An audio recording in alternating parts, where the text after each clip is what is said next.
Alright guys, now that I have the Baja up on the stand, we're going to take a more in-depth look at this RC. This is a 1/5 scale gasoline powered RC, so no electric motors here. This is your choke, so when you're starting your motor, flip that down, flip it back up once you get started. There of course is your primer bulb. It does of course have an actual spark plug because it is, like I said, gas powered.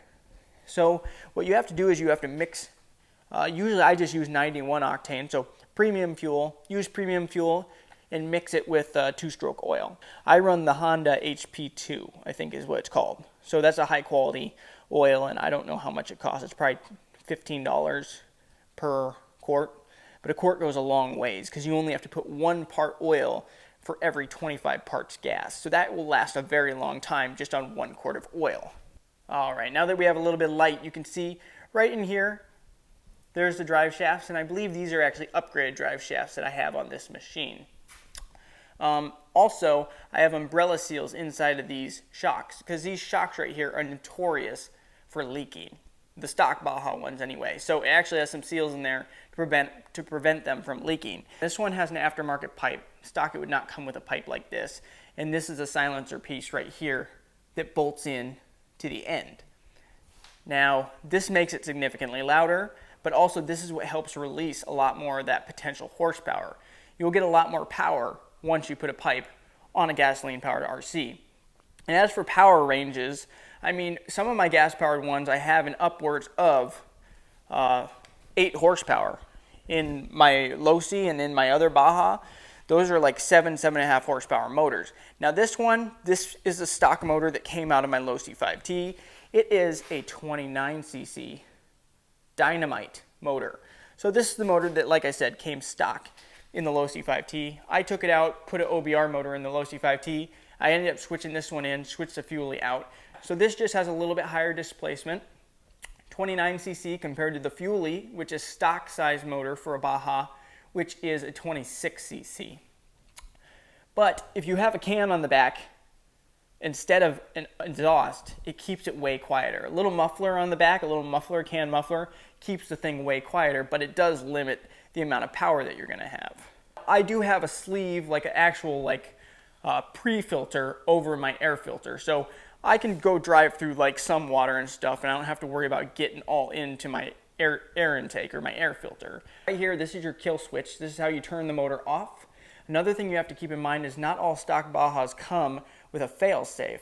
Now, if you're wondering what a fail-safe is, basically once you get out of range of your controller or the receiver loses contact with the transmitter, you don't want to have a runaway Baja, because what can happen is the servo for the throttle will stay in the same position and it'll just keep on going and it won't stop. So you do not want that. So some RCs come stock with a fail-safe. I don't know if the Bajas do, but it's something you're going to want to upgrade. They differ in price. You can probably get one for 30 bucks. I know I have a Killer BRC one and it was like 60 bucks. So, but you also might be able to find some 1/5 scale RCs that actually have them on them. Now, as for the wheel size, it's a pretty decent sized wheel.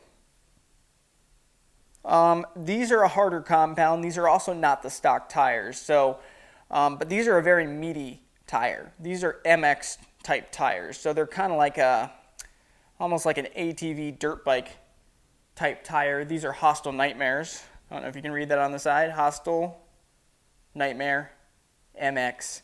And it's mounted on these HPI racing wheels. You can barely see that. And these are true beadlock wheels. So the beadlock actually, this beadlock is actually what holds the tire on both the inside right there and the outside of the wheel. That's what holds the tire on. This is a hard compound tire, and the foams inside aren't the cushiest foam either. Comparing that to an Xmaxx, you can see how much that gives compared to how much this gives, which is not very much. It's a lot harder to push down on. Now, another thing that I didn't really touch on was the price of these machines. Now, HPI has had their issues. HPI is the one that kind of brought out the 1/5 scale machine. So I want to say that Hpi Baja the original one came out right around 2005, 2006. Don't quote me on that, but that's when I think the 1/5 scale came out, and it was basically the exact same as this buggy. There was very few differences. It was basically based on the exact same thing. So they're the ones that really brought 1/5 scale to the game. Before Losi or any of the other brands had a 1/5 scale, this was the top dog. Now, I do have to say, when it comes to innovation, HPI hasn't done a whole lot. Actually, their company has had a lot of issues in recent years where parts availability has been difficult. But the advantage of the Hpi Baja is it can be difficult right now to get a hold of a Baja for a reasonable price. This is probably a $900, $950 machine right here. And the Xmaxx is right around a $900 machine, not including the batteries. So they're right around in the same price range when you count in upgrades and everything to get both of these running the way you need them to run. To get them actually ready to run, they're both in the ballpark of $1,000 machines. Now, HPI's had issues with their company. I think it was almost about to go under.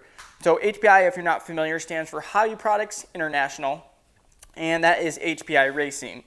Now, they've had issues in more recent years, and their parts have been difficult to get because I don't think they were doing any manufacturing for a few years. So you couldn't get a hold of any authentic HPI parts.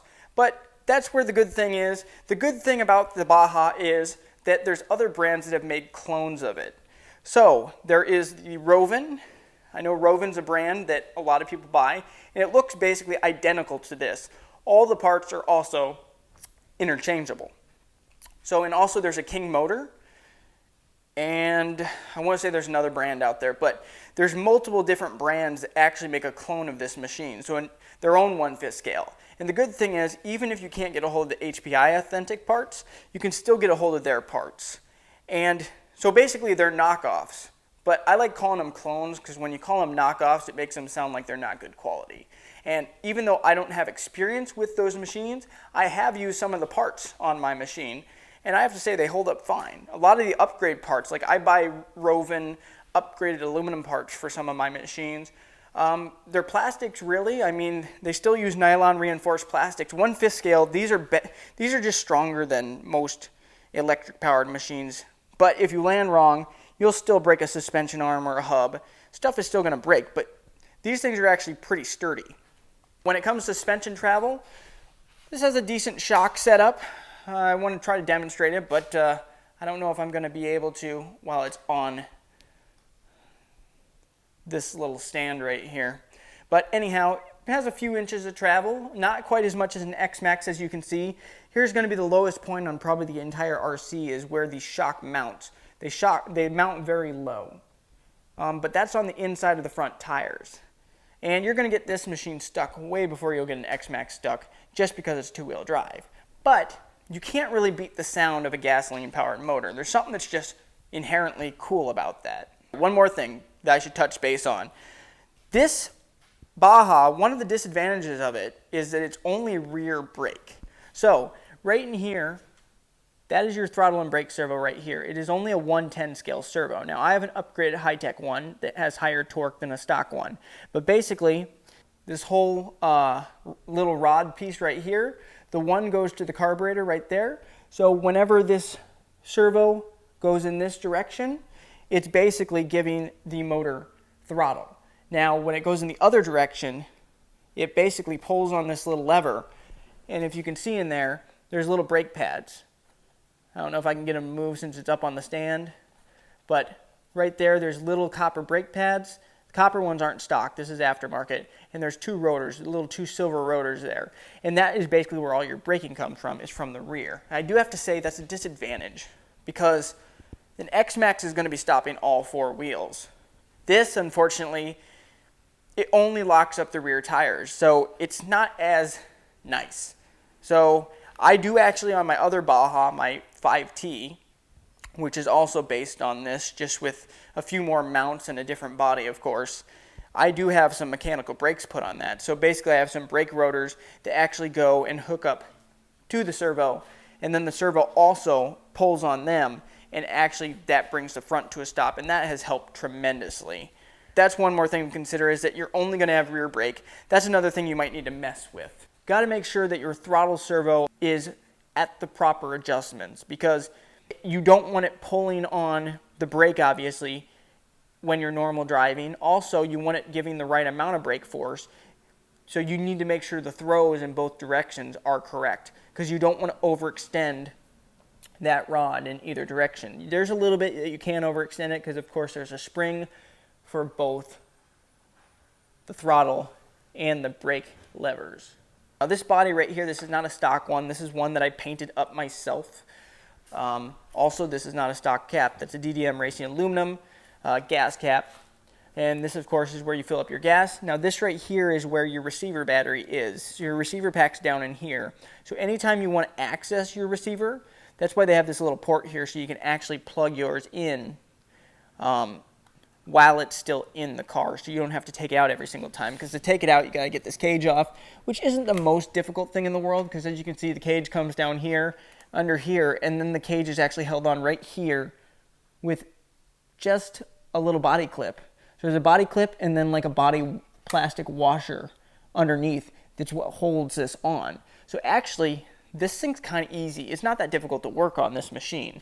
A lot of it's put together with these clips right here, these C-clips, which I find these C-clips to be kind of annoying. I don't like them, but they work as long as they don't come off. So you do have to deal with these a lot for suspension pins and stuff. So that's how basically the suspension pins and everything are held in. But a lot of the other stuff, like the receiver box and everything, is actually just held in with, as you can see up in here, the gas tank, that's just held in with body clips. So everything's basically just held in with body clips and body washers. So all you have to do is unclip those, get everything out. Even the body is held on with clips. So clips here, I'm missing a clip here. There's supposed to be a clip here. There's a clip here. There's only one clip up here on the front. So this is all held on just with body clips. So it's really not that difficult to work on this machine. Getting back to what I was saying earlier, I was talking about the Rovan products, the knockoffs. I don't like calling them knockoffs because knockoff sounds bad. I mean, it sounds like it's a cheaper quality thing. And even though they're cheaper, I don't know if they're cheaper quality. I've used their parts. I've had no issues with their parts in the past. Now, I was talking about how HPI's had its issues. I just don't think they're a very innovative company. They aren't staying up to par with companies like, Horizon Hobby, with Losi, Arma, Traxxas, obviously. Those brands are bringing out new products all the time. I don't even know what the newest product HPI has brought out. So clearly, they're kind of an ancient company. They're one of the big companies, but they're struggling. So that's why I said parts availability can be an issue. You might not even be able to get a hold of an authentic Hpi Baja right now, because I don't know if they're even still making them. But the benefit is you can get a hold of the knockoff ones, the clones, as I should say. The Rovan ones and the King Motor ones, you can buy them in all different types of iterations, totally different versions, and those are actually pretty good bang for the buck, it seems like. Now, obviously, they have different parts on them, but everything's basically interchangeable. So the suspension arms from a Rovan will work on this. These will work on a Rovan. Shocks, motor, everything can basically be swapped in and out for the other brand's counterpart piece. The wheels, I know, are going to be interchangeable. Basically, everything is the same size, same dimensions. It's all interchangeable. Now, some would argue the HPI stuff is higher quality, like the motor, the servo, the shocks, the suspension arms, all the plastics, the actual metal, all that's better quality. I don't know about that. I mean, I think that's just what people get in their head. I'm not sure if it really truly is of any better quality than the, the knockoff Rovan stuff. But the Rovan stuff I know you can get a hold of right now for as cheap as $550 or $500 for a ready-to-run machine. So I was talking about how a true authentic HPI costs around $1,000, also about $1,000 roughly for an Xmaxx when you include batteries and everything. Actually, probably more. If you buy a brand new Xmaxx batteries and charger, that's going to cost more than that, actually. So we're talking about $1,000. I probably have like $1,200 or $1,300 in this one. So not cheap. It's not a cheap machine. You do have to do some maintenance. Every once in a while you have to replace the clutch because the clutch of course will wear out, but it's not really all that hard to work on this machine. A few things you do need to keep in mind. There's more metal on this machine, and from the vibrations from the motor, you do have to take into consideration screws are much more likely to back out. So just like on a electric machine, if you basically bolt anything into metal, you need to be using thread lock. So anything that goes into metal on this, you need to be using thread lock because it's gonna work its way out, especially from the vibrations from this motor. That really makes things work its way out. There's only certain parts, like where the motor's mounted and where the rear plate mounts to the front plate, or the front main chassis, excuse me, or where the rear plate mounts to the actual chassis. Those are the bolts underneath that you actually need to worry about making sure are thread locked. A lot of the other stuff you don't really have to worry about because a lot of it's threaded into plastic pieces. So you can get a hold of the Rovan stuff for like 550 bucks. I've seen them with the fail safes. I've seen them with upgraded shock towers, upgraded hub carriers. Seen them with a lot of those ones. The Rovan ones, the clone ones come with pipes already stock. I know their motors are different. The motor sizes differ because I've seen tons of different sizes. Like if I look on eBay, it's all in different price ranges. And like I said, decked out with different parts. So the drivetrain on this is going to be very sturdy. Now this has an aftermarket gearbox in it. A stock one, that's going to be a plastic one, but it's going to have heavy duty steel gears in it. And it should have that from the Rovan and the King Motor ones as well. So even though those ones are clones, those ones should have steel gears inside. So the gears inside are probably stronger on this than a lot of the electric machines.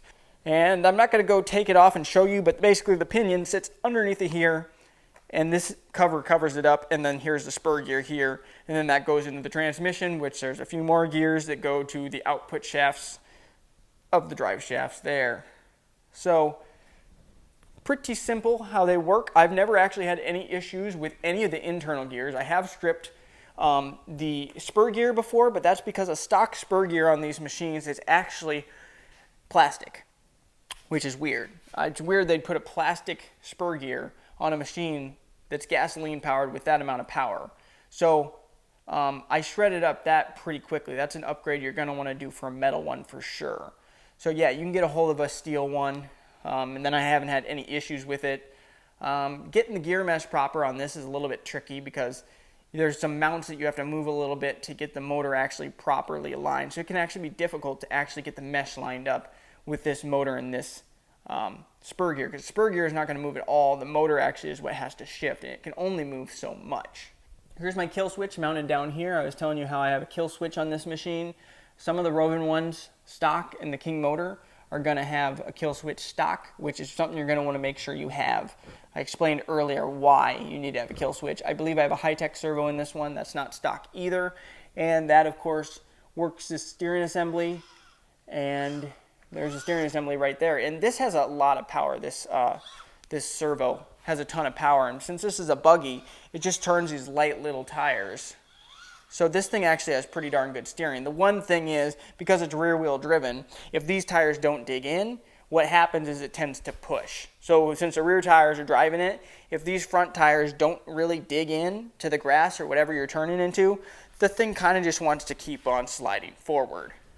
So you're going to basically get it pushing, which isn't great. So that doesn't actually make steering great. So you kind of have to slow down, really make sure those tires dig in, and then you can kind of throttle it and kick the rear end out. That's another thing. You can kind of have, in some ways, more fun with this machine because you really have to test your skill because it's rear wheel drive. You're not going to be able to get all the power to the ground at all times. It's just not going to happen with this machine. So there's times where you have to feather the throttle. You have to learn how to actually drive this to get the power to the ground. So unlike the Xmaxx, you will have issues with getting power to the ground in the sense that when it wheelies, you obviously can't get all the power to the ground because the front end comes up. Now this one might be able to wheelie on the proper surface with this motor setup, but I don't think stock you're going to get it to wheelie unless you gear it down substantially. This has stock gearing. And most of the time these wheels are spinning, so it's not going to hook up and be able to pop a wheelie. And you have to get it just at the right RPM and the right Basically everything has to be just right. Maybe even have to use a little bit of a bump in the road to help lift it up to actually carry it. But I have seen videos of Bajas and stuff doing wheelies, especially if you put some of those big bore 45, 50, 60 cc motors in them. They'll wheelie all day long. Now this does have sway bars on it. There's a sway bar right here, as well as a sway bar right here. Well, you can see it right here that runs in the rear.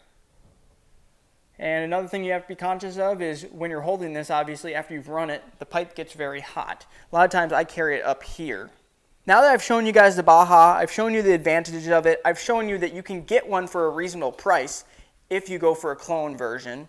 You can get the parts of the clone version. They're pretty readily available. There's a lot of upgrade parts actually for this machine. There's quite a few from at least the other companies. Rovan, King Motor, a lot of them have upgrade parts available, a lot of aluminum pieces. I've upgraded some of my machines with King Motor parts. I don't know if this one has any, but my other one definitely does. I can't think off the top of my head if any of this stuff's King Motor. It's definitely something to consider if you want something in this side range. I think what I'm going to do is I'm going to set it on the floor. We're going to actually take measurements and put it side by side with the Xmaxx. Alright guys, real quick, I wanted to put this on the ground. Now that I have it on the ground, I'm going to lift it up and show you what's going on underneath with the chassis. And you have to be careful because gasoline can leak out of this, so you can't just carry it any way. You don't want to carry it this way. There's a tiny little hole, a breather hole in the top of the gas cap. So you do have to be aware that gas can still spill out if you're constantly tipping it in different directions. So you have to be more aware of how you're holding this, but actually this isn't that hard to hold, especially with the cage right here. It's not that hard of a machine to hold. Like I said, it's about the same weight as an Xmaxx. Now as I lift this up, you guys are going to see underneath. Now this main piece right here, this is all metal. This is all aluminum. I want to say this is 4 or 5 millimeter. This whole part right here is basically just a channel chassis with a bent upper part right here. That's also all part of it. This is just the skid plate that goes on top of it. So this is all one piece right here. Go down to there, and as you can see, those are 4 of the screws that you're going to want to have Loctite in. Then the motor mounts up underneath of this to this orange plate, and this orange plate is what makes up the entire back half. So the orange plate, which I don't know if I'll be able to get it on camera other than you might be able to see it right there underneath the skid plate. The orange plate is what makes up the back part of the chassis. So it does come into multiple pieces. And like I was saying, the way you take it apart, a lot of them come apart. A lot of the things to get this actual chassis, to get a lot of the stuff out, the body and everything, a lot of the posts and everything are held on with pins. So it's relatively easy to actually get stuff taken apart. Also, if you guys are liking this video, go ahead, hit that thumbs up button. Also, subscribe to the channel if you want to see more Baja videos in the future. As you can see, there's pieces cut out in it, I assume just to save weight, and so you can actually get your fingers in there. I measured out the Hpi Baja. It's 31 inches from the back of that rear wing to the very tip of the front. I did measure that out. That's 18 inches wide from tire to tire. And I don't know that much about the Rovan stuff. I don't know about the quality of the motors or any of the mechanical stuff because obviously I don't run the motors and stuff, but I have run some of the suspension arms and stuff. I've had no problem with them. So if anybody has had a Rovan or a King Motor Baja, let me know in the comments and let me know how reliable it's been, how durable has it been, how have you liked it.